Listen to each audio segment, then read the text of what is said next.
The best lawyers aren't found in the big law firms. They're found in the stories of those who left.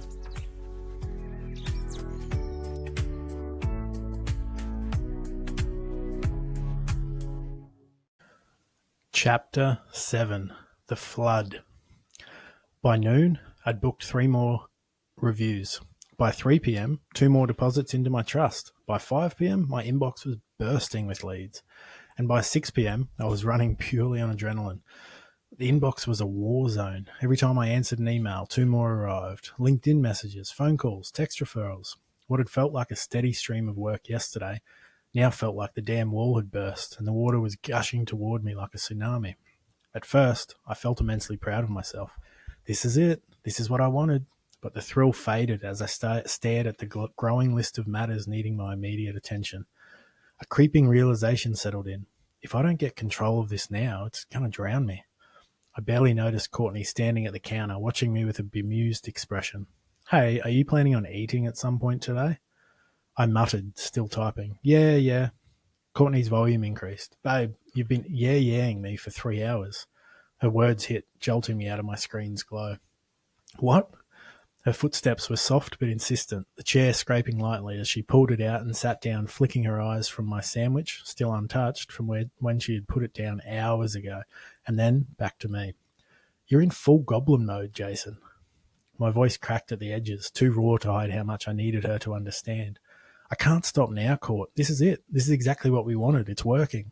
Warmth crossed her face, the kind she usually saved for moments when she knew I needed saving from myself. I know, but have you started on the actual client work yet?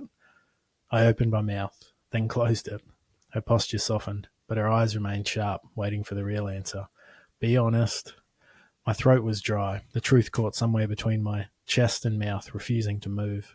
Not a single clause reviewed, not a single contract even opened. I'd been so caught up in getting the clients that I'd completely forgotten the real job, servicing them. Courtney sat across from me, resting her chin in her palm to steady her gaze on me, so I paid extra attention to her words. You can't just collect new matters like baseball cards. You have to actually do the work, remember? I ran a hand down my face, exhaling. She was right. Of course she was right. I glanced at my screen. Emails, messages, calendar invites, a list of scheduled calls. I'd spent all day booking work and not 1 second doing the work. My chair creaked under the strain as I bent backwards, staring upward like I could outrun the pressure if I just looked away. Shit. Courtney shuffled back in her chair, settling in for the conversation she knew I needed. So, what's the plan? I froze, the word plan short-circuiting whatever scraps of strategy I thought I had. Plan? Jason. She leaned her elbows on the table, her tone even, like she was building a bridge to where she needed me to follow. Last week, you were worried about not having enough work. Now, you're on the verge of a breakdown because you have too much. This isn't sustainable. Roller coasters are fun once every few years, but not as a business plan. I pressed my fingertips hard against my temples, like I could squeeze the chaos out if I pushed hard enough. I just need to push through, get on top of it. No. The word landed with the kind of finality that didn't leave room for debate. You need systems. You need boundaries. Otherwise, you're replacing Mitchum with yourself. Except now, you're the one exploiting your time. The mention of becoming Mitchum hit like a gut punch. She was right. I had fought so hard to escape the grind of the firm, only to be on the verge of recreating it under my own name. My palm scraped down my cheek in frustration, a useless attempt to pull myself together. I need a system. She wore the expression of someone who had been holding the map the whole time, patiently waiting for me to ask for it. You do, she said.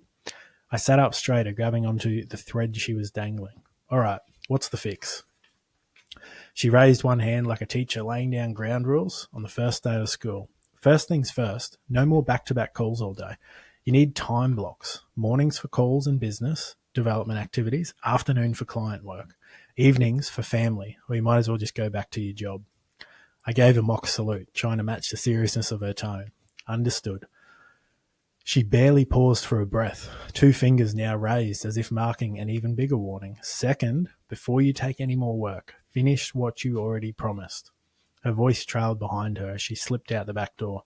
Her mind clearly moved on to a more important checklist. I got to check how the kids are doing in the backyard. I left them out there with a bucket of chalk on the concrete path, and you know how Ollie gets when he has to share with his sister. It always amazed me how she could manage to keep so many checklists in her head at any moment. I barely remembered to brush my teeth. Rising quickly, I grabbed the opportunity to keep talking while the ideas were flowing. I'll come with you so you can finish your train of thought, I said. The kids were happily drawing on the concrete as we sat down beside them, one parent for each kid. Without waiting for her to get comfortable, the question tumbled from my mouth. So, how can I manage the tasks better? Still half focused on Ollie, Courtney spoke with the same calm authority she used when diffusing sibling squabbles. You need to start categorising your tasks so you can focus on what is most urgent right now.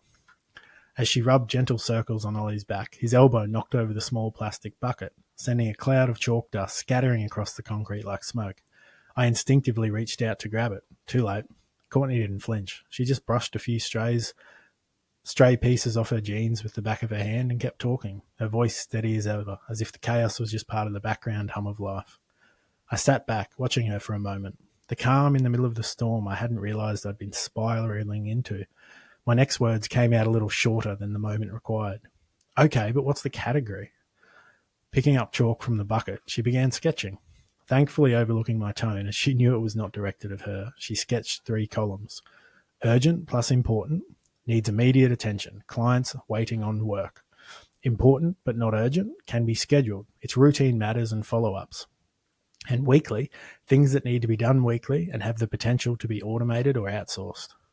From now on, everything goes into one of these categories. No more drowning in ASAP panic mode. I stared at the simple framework. It wasn't revolutionary, but it was exactly what I needed. Just looking at it, I felt something shift. A sense of control, replacing the rising panic. I mentally checked through my own list before saying it out loud. My first client was expecting a contract review in 2 days. Courtney's mouth twisted with amusement. Guess what column that goes in and what you're working on next? My fingers dragged along my hairline as I acknowledged the obvious answer. Contract review. With a theatrical flick of her wrist, Courtney rang an imaginary victory bell in the air. Ding, ding, ding. Leaning her weight onto one hand, she kept sketching as she rattled off the next rule like it was obvious. Third, set expectations. You've got a flood of leads, but you do not have to take every single job today. Space them out. Book clients for next week, not tomorrow. For the first time all day, the chaos in my head gave way to something simple and solid that actually makes sense. Emily, not one for subtlety, lunged forward and snatched the chalk from her mum's hand. I need that one. I took my phone out as I stood up and angled it to capture the list, muttering the new plan aloud, like I was imprinting it into my brain. Okay, mornings for calls, afternoons for client work. Set deadlines that don't kill me. No more scrambling. A week ago, I was terrified of not having enough work. Now, I was terrified of drowning in it. But I could see that control wasn't about working harder. It was about working smarter. If I didn't learn that lesson now, I'd be right back where I started. And I hadn't quit Mitchum's firm just to become a prisoner of my own. Courtney tapped me on the leg. And I sat down again, phone still in my hand. And what? Without hesitation, she plucked the phone clean out of my hand. And you're putting the damn phone away for dinner. Watching the kids play happily, I was only too happy with the sacrifice. Fine. Deal. With a satisfied tilt of her head, Courtney delivered the finishing blow. Good. And then you can start that contract review before your first client thinks you scammed them. A couple of hours later, after dinner and bedtime routines, I was deep into redlining the supplier contract when Courtney wandered in, cup of tea in hand. She leaned against the counter, watching me closely. You look calmer. I looked up at her and back at my screen, indicating the 2 places where my new sense of calm had arrived from. I think I just needed those categories to refocus my brain. Setting her tea down carefully, her whole posture softened like a knot coming undone.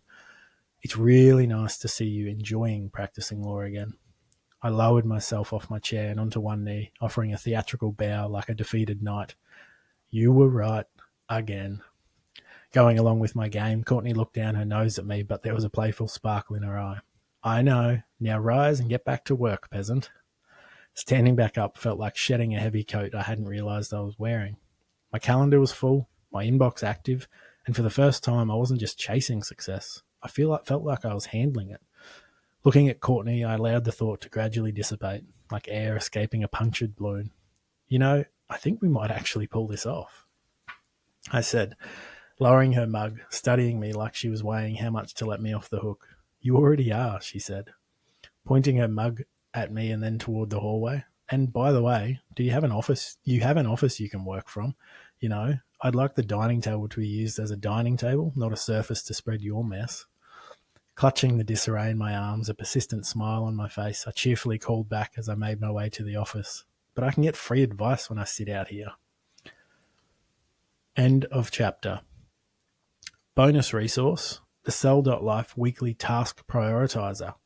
Before you make a decision to become self-employed, use our task prioritizer to bring some clarity to your to-do lists, because when you get started in self-employment, everything feels urgent and everything can feel overwhelming. So getting on top of prioritization of your tasks before then is a really important thing, and our weekly task prioritizer resource allows you to do that simply.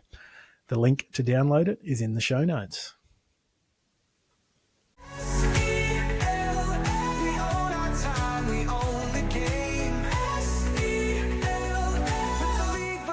We